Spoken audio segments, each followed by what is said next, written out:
Throughout this period, we repeatedly counseled restraint and urged that the situation be diffused through dialogue.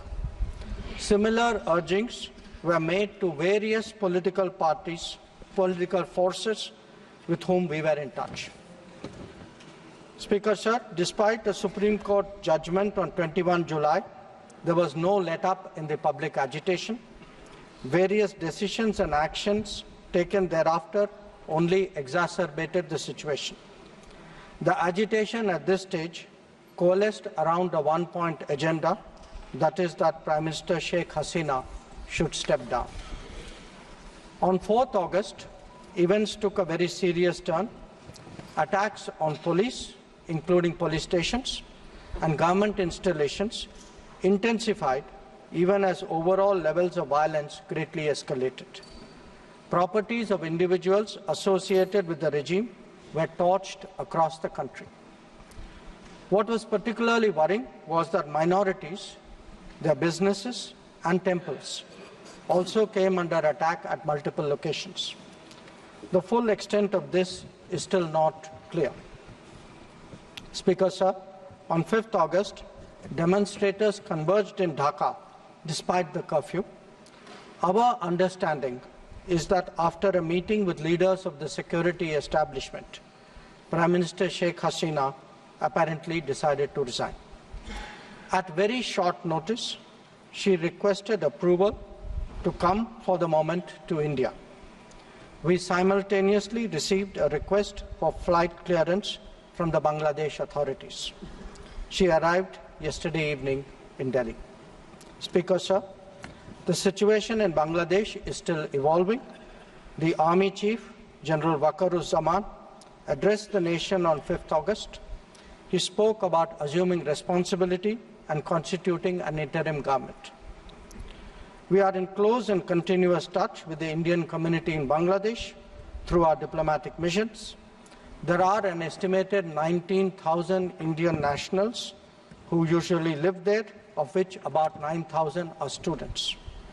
The bulk of the students, however, have already returned to India in the month of July on the advice of the High Commission. In terms of our diplomatic presence, in addition to the High Commission in Dhaka, we have assistant High Commissions in Chittagong, Rajshahi, Khulna and Sylhet.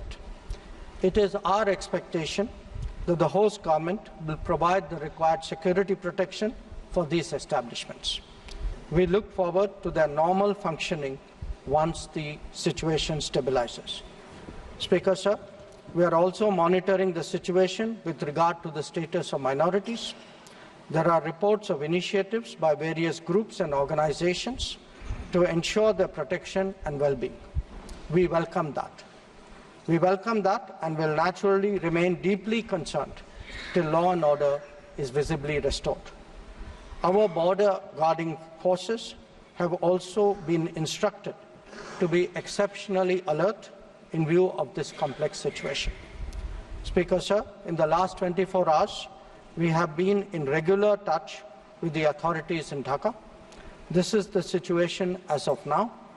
I seek the understanding and support of the House in regard to sensitive issues regarding an important neighbor on which there has always been strong national consensus. Thank you.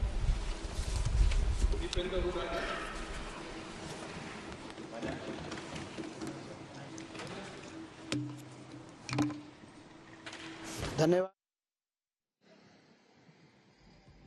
विदेश मंत्री S Jaishankar की तरफ से लोकसभा को बांग्लादेश की परिस्थितियों के बारे में जानकारी दी जा रही थी। उनकी तरफ से ये स्पष्ट किया गया है कि आखिरी समय में अचानक शेख हसीना की तरफ से ये गुजारिश की गई थी और उसके बाद भारत में उन्हें लैंड करने की इजाजत दी गई। उन्होंने कहा कि बांग्लादेश में जो परिस्थितियां चल रही हैं, जिस तरीके से वहां पर माइनॉरिटीज की स्थिति, चाहे हिंदू हो या फिर ईसाई हो, उनके हालात पर ध्यान रखा जा रहा है।